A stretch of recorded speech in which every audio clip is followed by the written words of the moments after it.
The winter winds still howled over Winterfell the night Robert Baratheon came riding through the gates, his laughter echoing louder than the bells of the sept.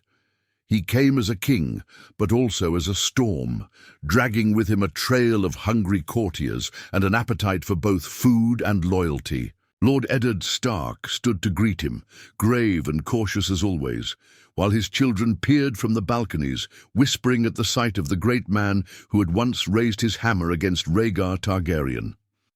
Robb Stark looked at his father that night and thought only of honor. He had grown up on tales of loyalty, of the sacred bond between Stark and king, of the oaths that tied men to their word. His father's face, carved from ice and duty, gave him no choice. Whatever Ned commanded, Robb would obey. But Jon Snow the bastard saw Robert differently. Robert clapped him on the shoulder, laughed at his strength with a training sword, and muttered, "Gods, Ned, this boy's got more wolf than all your others. If he were mine, I'd have made him a knight already." Those words were a spark. Jon never forgot. When Robert asked Ned to come south and be his hand, the Stark household trembled with arguments. Catelyn whispered of dangers, of plots, of Lannister whispers in the capital. Ned thought only of duty. And Robb, watching silently, understood that if his father marched south, he would take his place as the Stark of Winterfell, guarding the north until his return. But Jon had other dreams. That night, when the torches burned low and the hall fell silent, Jon went to Ned's solar. He did not ask like a son. He begged like a soldier who had chosen his cause. "Father," he said, though the word was heavy, with the reminder of what he was not, "let me ride south with the king, not as your son, but as Robert's man. He sees something in me. Let me prove myself in his service." Ned stared long and hard at the boy. He thought of promises made long ago in the Tower of Joy, of a sister's dying breath, of truths hidden under snow and shadow. Jon was not his in blood, but he was his in burden. Still, Ned could see the fire in the boy's eyes, and for once he did not say no. So it was that Robb Stark remained in Winterfell, standing tall in his father's stead, while Jon Snow rode south with Robert Baratheon, a bastard sworn not to the wolf, but to the crown. The journey changed him. Robert treated Jon not as a boy, but as a comrade, a reflection of the wild youth he once had been. He drank with him, trained with him, and boasted that he'd found himself a wolf loyal to the stag. The court laughed, behind their hands, whispering of Ned's bastards sniffing around the king. But Robert silenced them with a glare that promised broken bones. In King's Landing, Jon's eyes opened wide. The Red Keep, with its towering walls and whispering shadows, was nothing like the quiet stones of Winterfell. The Lannisters looked at him with contempt, but Jon did not flinch. He had chosen his path. He belonged to Robert now. Back in the north, Robb tried to wear his father's mantle. He held court, settled disputes, and reminded the bannermen that the blood of the first men still ruled Winterfell. Yet each night he wondered about his bastard brother, the one who had always stood at his side in the yard. Now for the first time they were divided, not by distance but by loyalty, and distance would soon become war. For in the south, Jon stood beside Robert as whispers of Lannister treachery grew louder. Cersei's golden hair gleamed in the torchlight. Jaime's smirk cut through every hall, and little Joffrey, with his cruel eyes, sneered openly at the bastard wolf who dared to stand so close to the king. It was not long before the Game of Thrones began to tighten its noose, and Jon, sworn to Robert, would soon find that the crown demanded more than loyalty. It demanded blood. The Red Keep was a nest of vipers, though Jon did not yet know how deep the fangs went. Every hall was filled with whispers, every smile weighed with secrets. Robert trusted him more than most, calling him to drink late into the night, to listen as the king raged against the Lannisters, cursed his counsel, and longed for the days when battles were fought with steel rather than with ink and coin. "You're the only one who looks me in the eye, boy," Robert muttered once, slamming his cup on the table. "Not like those rats. Even Ned keeps his tongue too straight. But you've got the wolf in you. Stay by me, Jon Snow. You'll never want for purpose while I sit the Iron Throne." Jon listened, proud but cautious. He remembered his father's lessons about honor, but Robert's fire was intoxicating. For the first time, Jon was not the bastard hidden in Winterfell's shadows. Here he was seen, named, praised. The court mocked him behind closed doors, yet before the king their jeers mattered nothing. But enemies do not sleep. Cersei's green eyes lingered on him like a cat watching a mouse. Jaime sneered whenever Jon was near. "The wolf pup clings to the stag," he said once, his voice low and dripping with scorn. "Tell me, Snow, when your king falls, will you fall with him, or crawl back north, tail between your legs?" Jon said nothing, but the thought bit deep. Meanwhile, Robb struggled in Winterfell. The bannermen were restless.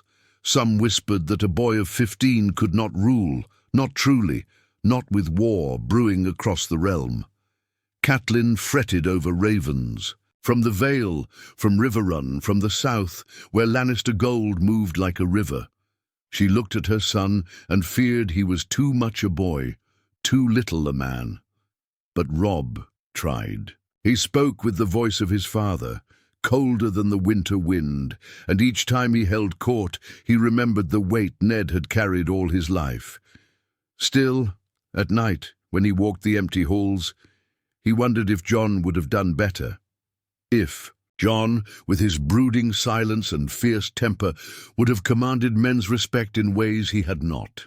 The brothers were already growing apart, though neither knew how far fate would stretch them. In King's Landing, Jon saw more than he wished. He saw how the small council snickered when Robert ignored their advice, how Littlefinger's sly words twisted around truths, how Varys's whispers slithered into the king's ear. And though Jon was young, he was not blind.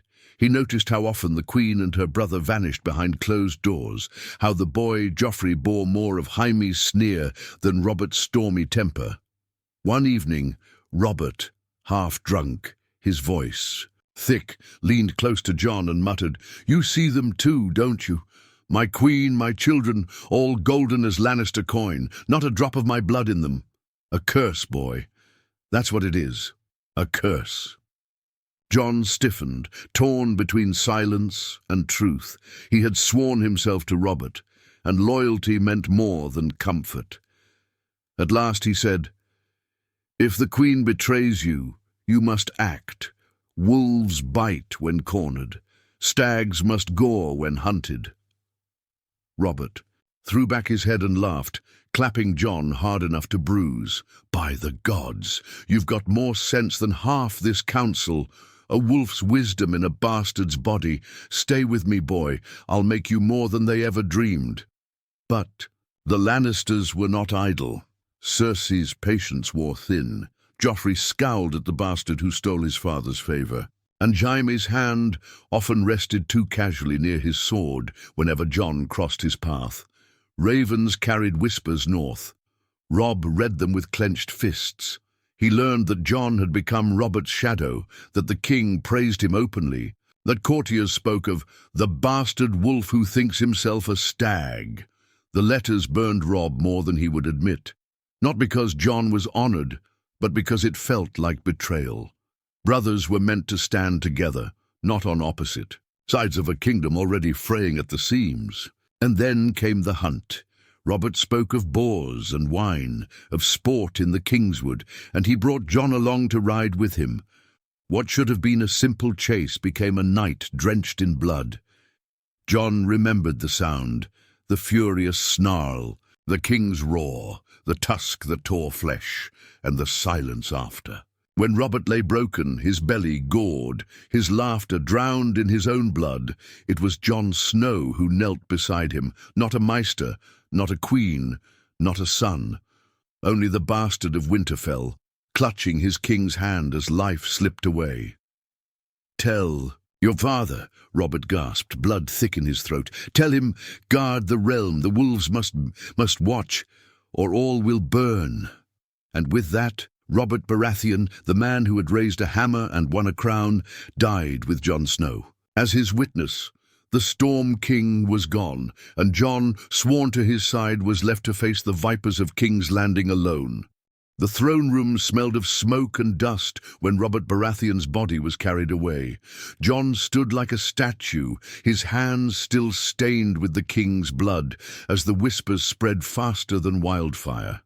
The king was dead. The realm was now a carcass, and the vultures were already circling. Cersei moved swiftly, her golden hair gleaming like a crown, before the crown itself touched her son's head. "The king is gone," she declared, her voice steady, her face a mask of grief too perfect to be real. "Long live King Joffrey." The court bent the knee, but Jon did not. His legs felt like stone, his heart pounding with Robert's last words still echoing in his mind. The wolves must watch. Ned Stark stood tall by the throne, his jaw hard, his voice like winter steel. "The true heir of Robert Baratheon is not Joffrey Baratheon. The late king's blood is not in him." The words struck like a sword through silence. Cersei's eyes flared, Jaime's hand fell to his sword, and the court gasped. Jon, caught between blood and oath, felt the world tilt. He could see it, the choice sharpening before him like two blades. Stand with Ned, the man who raised him, who gave him Winterfell's honor, or stand with Robert's last command, to guard the realm even if it meant protecting the throne from wolves and lions alike. And then Joffrey, with his pale sneer, pointed at Jon like one might at a dog. Seize him, the bastard defied the crown long enough. Let him die with his wolf-blood father. Steel rang as the Kingsguard stepped forward. Jon's hand flew to his own sword, Longclaw still a dream of the future, but the steel he carried was sharp enough. His eyes darted to Ned's, looking for command, for salvation, but found only sorrow. "Jon," Ned said quietly, "come to me, stand with your family." But Cersei's voice cut through his plea. "Robert favored you, boy, but Robert is gone. Swear yourself to the true king now, and you may yet live." The hall froze, waiting. A bastard boy held in the balance of two powers greater than himself. Jon's voice came out low, but steady. "Robert Baratheon was my king. His last words were for the wolves to guard the realm. I will not see his line dishonored by lies." His eyes cut to Joffrey, narrowing like a drawn bow. "You are no son of Robert. You are no king." The words broke the hall. Swords were drawn, men shouted, and the fragile peace of the court shattered. Jaime stepped forward, golden armor gleaming, but Ned moved as well, unsheathing ice, the great sword of House Stark, its shadow falling across the tiles. For a heartbeat, war trembled inside the throne room itself, but Littlefinger slithered between them, smiling, hands raised. "Peace, my lords, peace. Surely the boy does not matter. A bastard wolf cannot decide the fate of kings. Let us be sensible before blood stains the hall." Sensible, a word sharper than any sword. The tension thinned, but it did not break. The guards pulled back, though their eyes never left Jon. Ned's men drew close around him, guiding him out of the hall before blades turned again. That night, Jon sat alone in the Tower of the Hand, his sword across his knees, his thoughts heavier than the stone walls. He had chosen Robert. He had chosen truth. But truth had no friends in King's Landing. Ned entered quietly, closing the door behind him. "You should not have spoken so boldly." "What was I meant to do?" Jon snapped. "Bow to lies. Pretend Robert's words meant nothing." Ned's eyes softened, though his voice did not. "You are my blood, Jon, though the world will never say it. And because you are my blood, you must survive. Winter is coming. These games in the south are not for you." But Jon shook his head.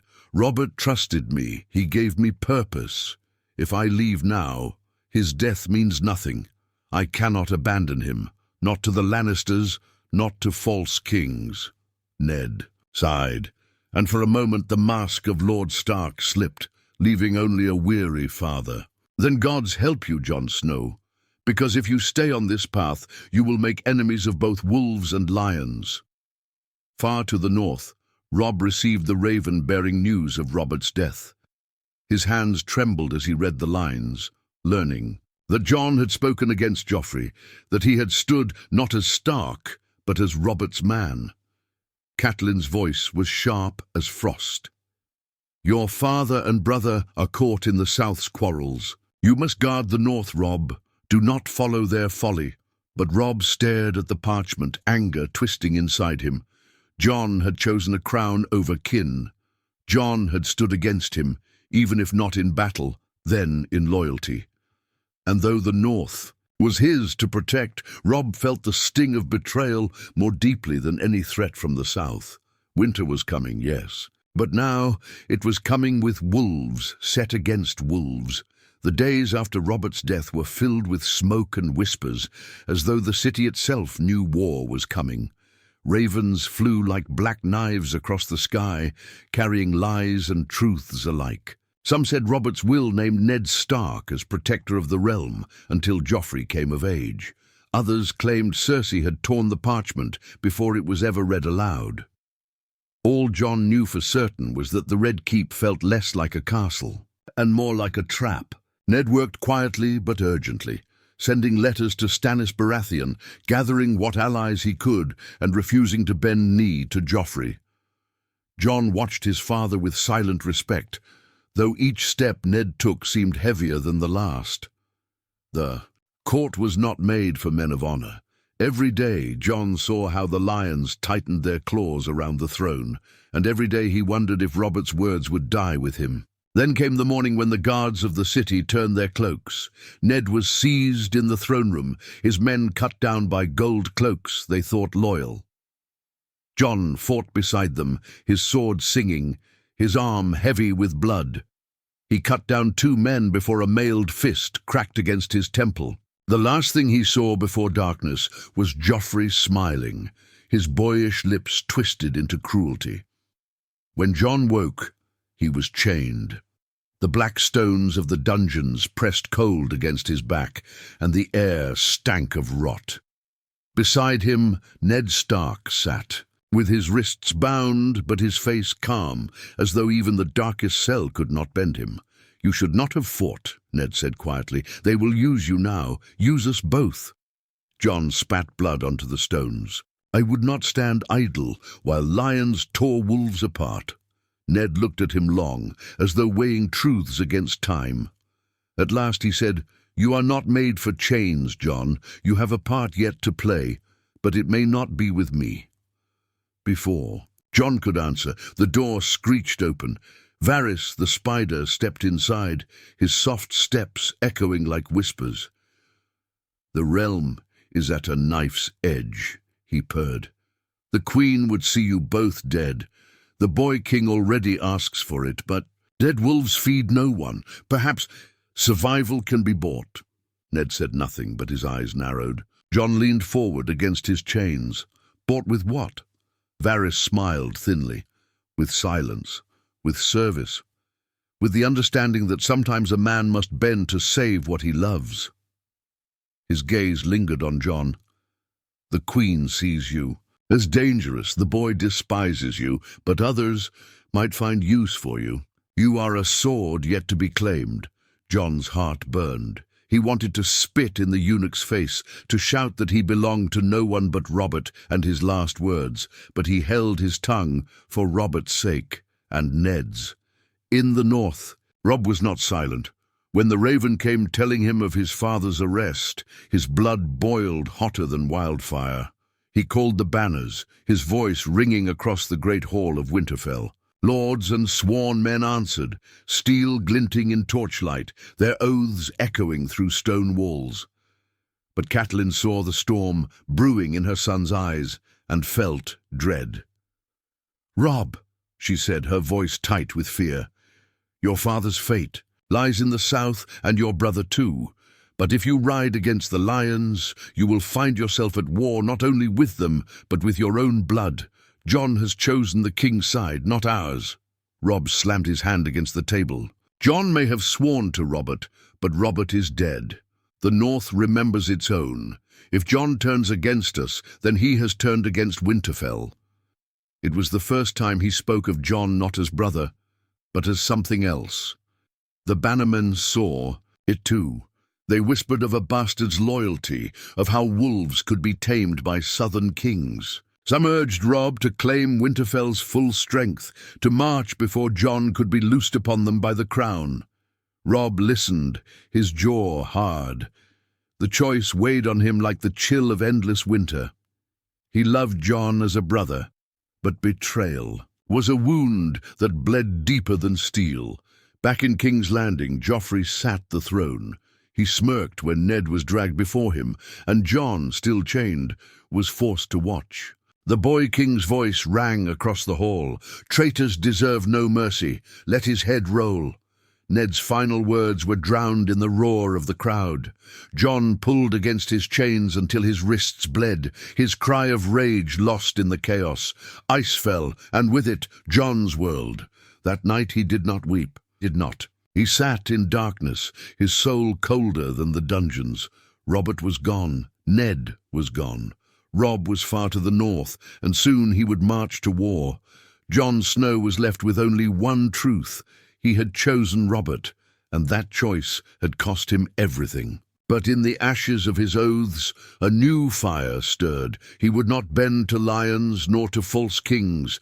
The wolves would watch, Robert had said, and Jon swore in blood and steel that he would keep that promise, even if it meant standing against both crown and kin. The Riverlands burned with fire before Robb Stark's host ever reached them. Smoke curled from villages where Lannister riders had struck first, leaving charred homes and weeping families in their wake. The banners of House Tully cried for vengeance, and Robb, though barely more than a boy, found himself bearing the weight of two great houses, Stark and Tully, on his shoulders. At Riverrun, the lords gathered. Great tables groaned beneath maps and cups of watered wine, and every man shouted a different counsel. Some urged caution, others demanded blood. Robb sat tall, his face stern, his hand clenched on the hilt of his sword. For every word spoken he heard only one echo in his head. Father is dead. Jon is lost. When Catelyn entered the hall, her presence silenced the lords. She did not weep. She did not beg. She looked at her son and said plainly, "If you ride against the Lannisters, ride not as a boy seeking justice, but as a wolf leading his pack. Every man here must know whose blood commands them." Robb rose then, voice steady. "I am Robb Stark, son of Eddard Stark of Winterfell. I am the heir of the first men in the north. If the lions think to make us kneel, let them come and see how the wolves bite." The lords roared their approval, though whispers remained. Whispers of Jon Snow, the bastard who had chosen another king, who now sat chained or courted in King's Landing. Some feared he might yet be used against them. Robb heard those whispers, and though he gave no answer, the thought gnawed at him like frostbite. In the south, the air was thicker, heavy with heat and secrets. Jon Snow remained in the dungeons of the Red Keep until the day Varys returned, gliding in like a shadow made flesh. The eunuch carried no torch, yet his words lit the chamber. "Your father is gone," he said, soft as silk. "The north rises, and your brother Robb leads it. Yet here you sit, chained and wasted. A wolf with teeth pulled. Is this the legacy Robert meant for you?" Jon's eyes burned in the dark. "If you mean to mock me, I will choke the words from your throat, chains or no chains." Varys smiled faintly. "No, boy, I mean to offer you a path. The queen would see you executed. The boy king would see your head on a spike. But I see more. You are Robert's wolf, the bastard who dared defy the lions. There are those across the sea who value such loyalty. What if I told you your chains could be broken?" Jon narrowed his eyes. "Freedom at what price?" The eunuch leaned closer, his whisper snake-like, "At the price of silence. at the price of serving the realm. Not wolves, not stags, not lions, but the realm itself. There is a storm coming greater than any house, and men like you will be needed." Jon said nothing, though his heart thundered. The memory of Ned's head falling on the steps haunted him, but so did Robert's last command. The wolves must watch. Varys left him with a key pressed into his palm, cold iron hidden by darkness. "Choose," the spider murmured. "Stay and die a Stark, or leave and live as something greater." That night, Jon sat alone, staring at the key. He thought of Robb, his brother, now a lord at war. Did Robb curse his name? Did he dream of vengeance for a bastard's betrayal? The thought hurt worse than the chains ever had. Yet what good would his loyalty do now, dead and forgotten beneath the red? Far to the north, Robb rode at the head of his army. He felt the weight of every banner behind him, every sword unsheathed for his cause. Yet in the quiet of his tent, when the fire burned low and the world outside was nothing but silence, he thought of Jon. He remembered the boy who had stood beside him in the yard, the brother who had shared his laughter and pain. But those memories soured like milk. Jon had chosen the crown over kin. Jon had stood with Robert while Ned bled alone. Catelyn saw the shadow in her son's eyes. "You cannot fight both lions and ghosts," she told him. "Jon is gone. Think of your men, your house, your future." But Robb could not shake it. Each battle he planned, each step he took toward war, he wondered if one day he would face not only Lannister steel, but Jon Snow himself. Brother against brother, wolf against wolf. Back in King's Landing, the city seethed. Joffrey's cruelty grew with each sunrise, and the people's hatred boiled in the streets. Hunger gnawed at the poor, while the crown gorged itself on feasts. Jon slipped like a shadow through those alleys after he used the key Varys had given him, watching, listening, feeling the pulse of a city ready to explode. He had escaped his chains, but not his burden. He could not go north, not now. The realm was breaking, and the wolves were howling in every corner. Robert's command weighed on him like armor he could not shed. The wolves must watch.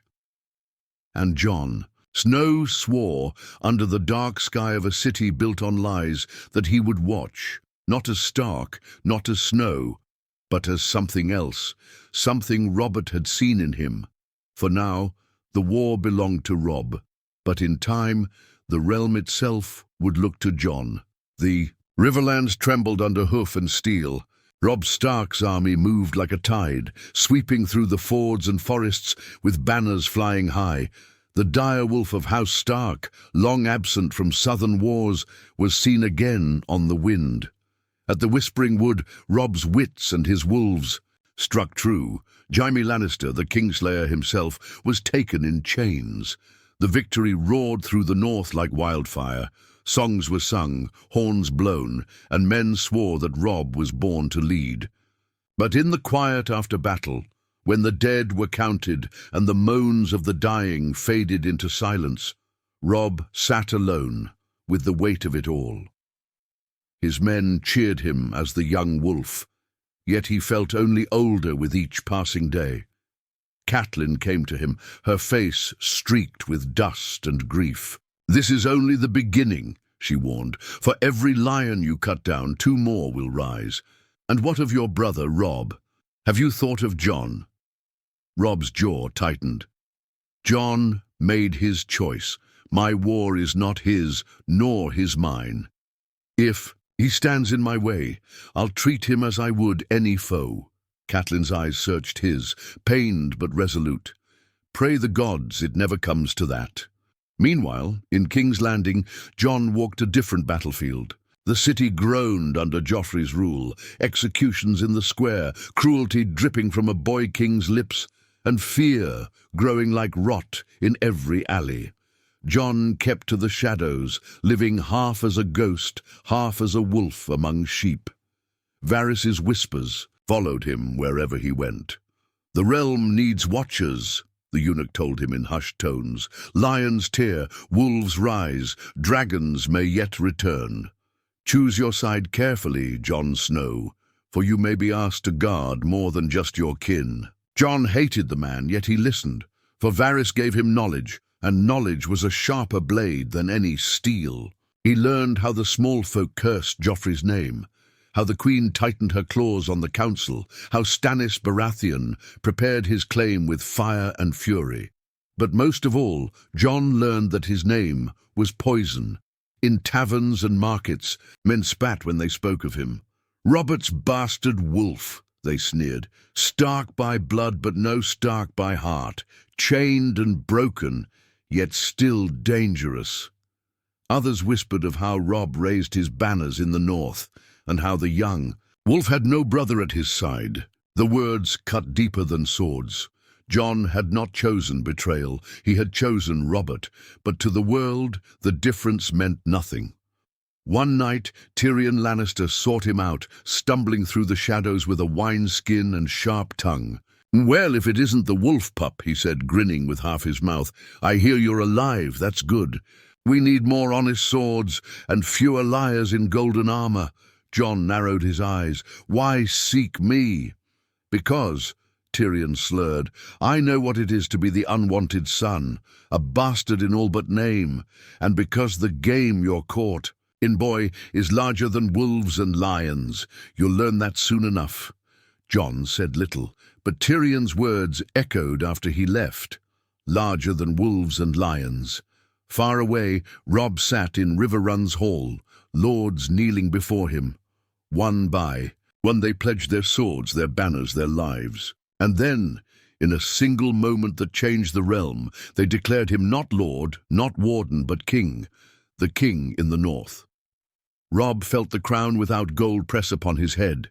His men shouted until the stones shook, their voices filled with pride and fury. Yet in his heart, he wondered what Jon would think. If he lived, if he heard, would Jon call him king, or would he raise steel against him? The thought curdled in his stomach. Back in the capital, Jon slipped through the Red Keep one night, drawn by instinct more than sense. He found himself before the Iron Throne, the blades glinting in moonlight, the seat of kings, cold and cruel. He stared at it for a long time, remembering Robert's laughter, his father's words and his brother's face. He whispered into the emptiness, "I am no king. I am no lord. But I will watch. For Robert. For father. For the wolves." Behind him, the soft shuffle of feet broke the silence. It was Varys again, his voice hushed as if speaking to a shadow. "Good. Watch carefully, Jon Snow, for soon the realm will bleed, and only those who watch may keep it from drowning." Jon turned, his hand on his sword, but Varys was already gone, leaving only silence and the weight of an unseen war. The North had a king again. In the great hall of River Run, the lords raised their cups, their swords, their voices, until the very stones trembled. "The king in the north," they cried, their words echoing like thunder rolling down from the wall itself. Robb sat at the center of it, his youth swallowed by the weight of a crown without gold. His men loved him, his mother feared for him, and his enemies sharpened their blades in the dark. In those days, Robb felt both invincible and hunted.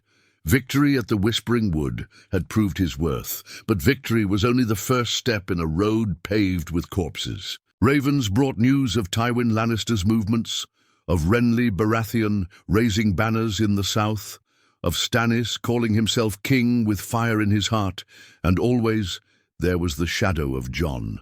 The whispers spread like rot through the campfires. "Robert's bastard still lives. Robert's bastard walks among lions. Robert's bastard may turn steel against his own blood." Robb heard it all, and each word cut him deeper than wounds of war. He said nothing, but his silence was an answer of its own. Catelyn saw it.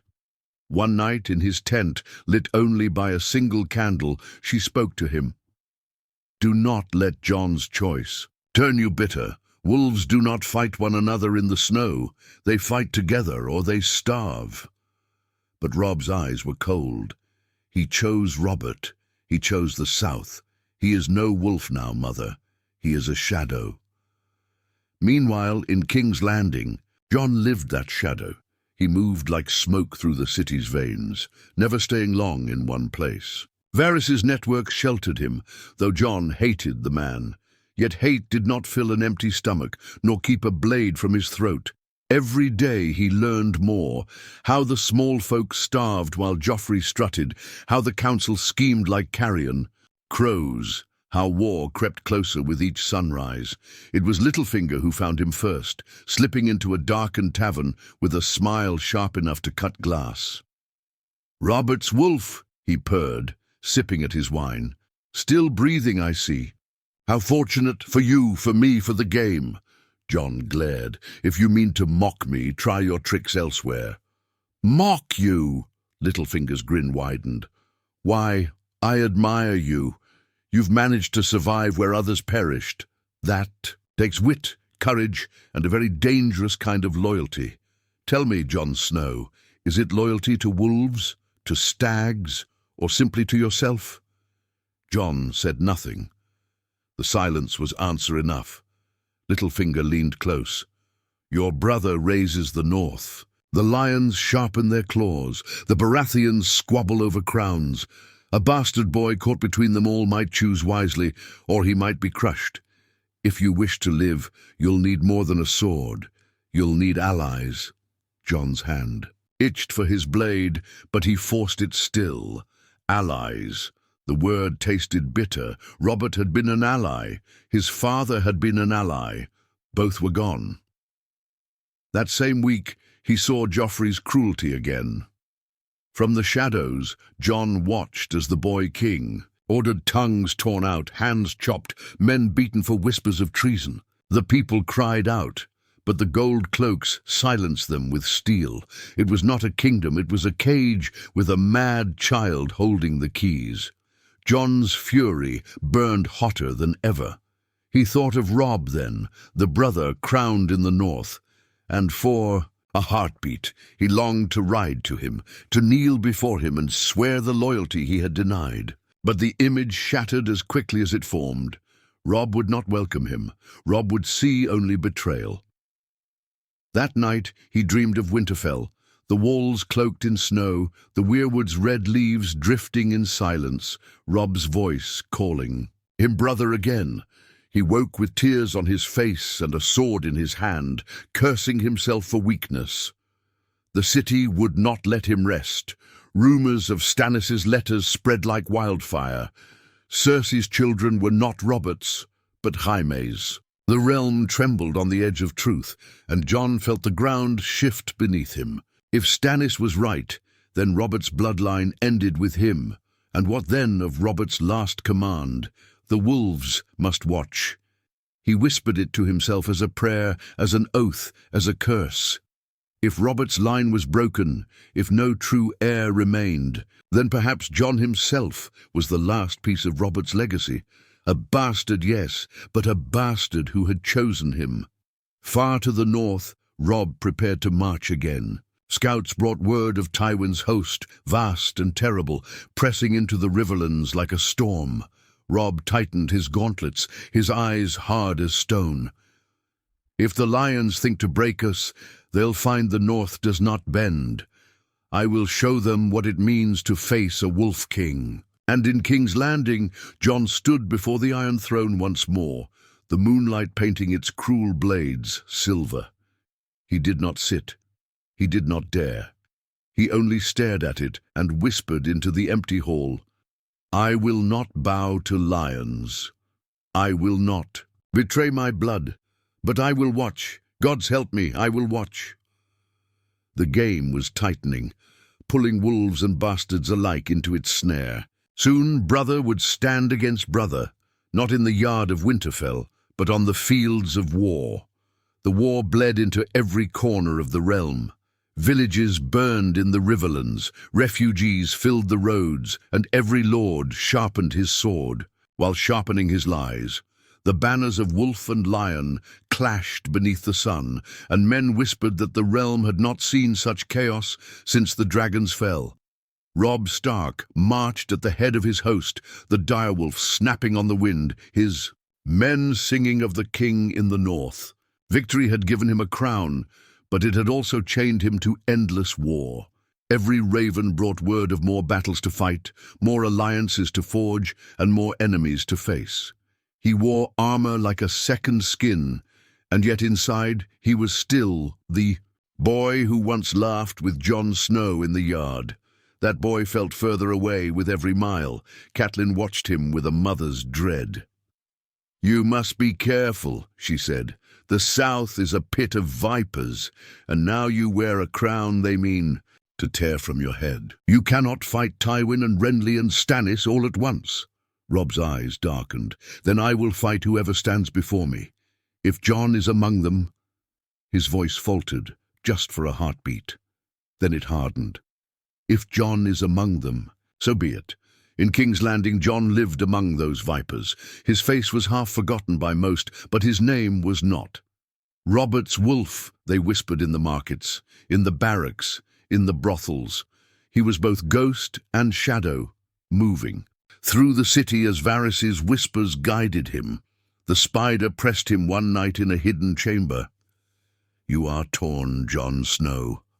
I see it in your eyes. You hate the lions, but you will not join your brother. You will not kneel to a wolf king, though the North calls his name." Jon's voice was low, steady. "Robb does not need me. He has bannermen enough. He has his crown. He has no place for a bastard who chose Robert over Winterfell." Varys tilted his head, his smile as thin as a blade. "Perhaps, or perhaps your place is greater than either of you yet understand."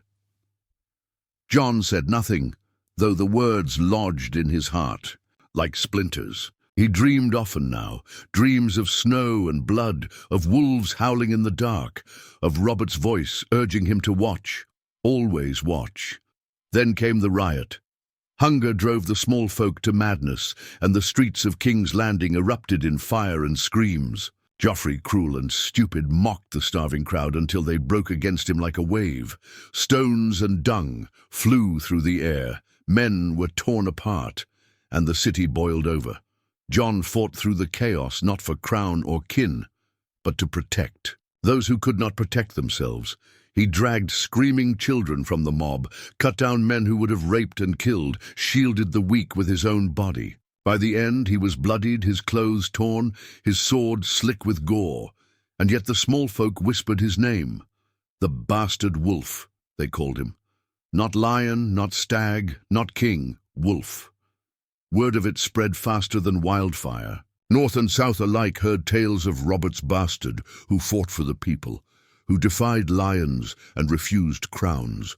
Robb heard it too, as he sat in his tent studying maps by candlelight. "He is alive," a scout told him, "alive, and the people call him their wolf." Robb dismissed the man, but when he was alone, his hands trembled. Alive. Jon was alive, walking the streets of King's Landing while his own banners bled in the riverlands. The thought was both a relief and a wound. That night Robb dreamed of Winterfell. He dreamed of sparring in the yard, of laughing beside Jon until their arms ached. But when he turned in the dream, Jon stood with Robert's crown on his head, blood dripping down his brow, and the direwolves howling in grief. Robb woke with a cry, his sword in hand, sweat soaking his tunic. The war pressed on. Battles were fought, men died, and the realm fractured further with every passing moon. Yet beneath it all, two truths remained. Robb, the king in the north, leading his armies with a crown of ice and duty, and Jon, Robert's wolf, wandering the heart of the storm with fire in his veins and Robert's final command echoing in his soul. The wolves must watch. The day would come when the two paths crossed, when the king of the north and the bastard of the south would meet not as brothers, but as men shaped by war, by oaths, by choices they could not undo. Whether they met as allies or enemies, the Realm would bleed for it, and somewhere in the quiet of the godswood, the old gods must have wept.